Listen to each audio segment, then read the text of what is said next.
नमस्कार दोस्तों, इस वीडियो को लाइक करें, हमारे चैनल को सब्सक्राइब करें, इस घंटी के आइकन को दबाएं, ऑल सेलेक्ट करें हमारी सभी वीडियो सबसे पहले देखने के लिए।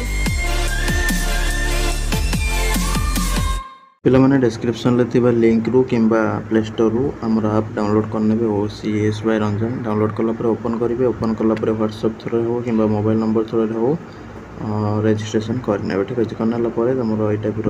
ओटीपी आसो मोबाइल नंबर को ठीक अच्छे व्हाट्सएप कले डायरेक्ट तुम व्हाट्सएप थ्रू भी लॉगिन हो बिना ओटीपी ठीक अच्छे जहाँ भी हो वेरीफाई करदे करदेला तुम लॉगिन होगला तुम ये टाइप शो कर माई कोर्स ऑप्शन जो रोचे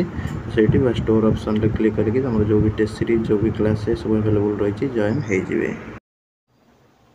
पिला माने तुम ओडिशा सरकार तरफ उच्च शिक्षा विभाग तरफ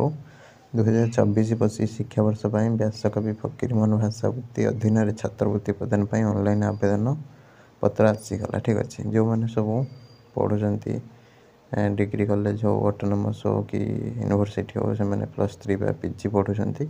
से पकई पारे स्कॉलरशिपटा को वेबसाइट आवेदन हम ना स्टेट स्कॉलरशिप पोर्टाल ठीक अच्छे www.scholarship.odisha.gov.in ठीक अच्छे +3 जो पिला सब पढ़ुंट से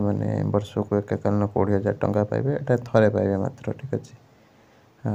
जो मैंने सब पढ़ुंट PG रे से पाइबे वर्ष को 30,000 टंका ठीक अच्छे मैंने एककालीन पाइबे थरे पाइबे एटा ठीक अच्छे छात्र छात्री मैंने केवल फर्स्ट ईयर पढ़ुले यहाँ आवेदन करेंगे ठीक अच्छे तापर तुम स्कॉलरशिप पाइबापी आधार को बाध्यतामूलक कराई जानी आधार सहित बैंकटा पूरा लिंक हो ठीक अच्छे एवं तुम शेडिंग होता दरकार आधार सहित बैंकटा ना पैसा मिल ना तापर ऑनलाइन आवेदन 20 तारिख स्टार्ट है लास्ट रे तुम रही 5 जनवरी 2025 एवं इंस्टीट्यूशन मैंने से 20 डिसेम्बर नहीं कि 7 जनवरी पर्यंत वेरीफाई करदे ठीक अच्छे आउ फर्दर यार एक्सटेंशन करा कहीं तुम जान कौन हो ओडिशा आगुरी कौन कर सरकार बारंबार सब स्कॉलरशिप डेट एक्सटेंड करते किंतु एबे जो वर्तमान जो सिस्टम चली थे बाहर क्लोज हो जाऊँगी सरला जी पकाउे जी न पकाउे ना ठीक अच्छे तो आगुरी कौन होता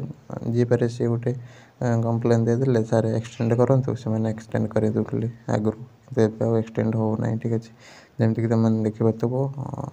कौटा PG मेरिट रे PG UG मेरिट रे डेट आसला सरीगला पढ़ेला जी पिला अप्लाई करनी एडमिशन हो हईरान पड़गले जनरल पिला ठीक अच्छे तमती यहाँ जहाँ लिखा हो एक्सटेंड कर सत कथा यहाँ तो से अनुसार तुम मैंने ये भितर ही समस्त आवेदन करदेव रही नमस्कार जय जगन्नाथ।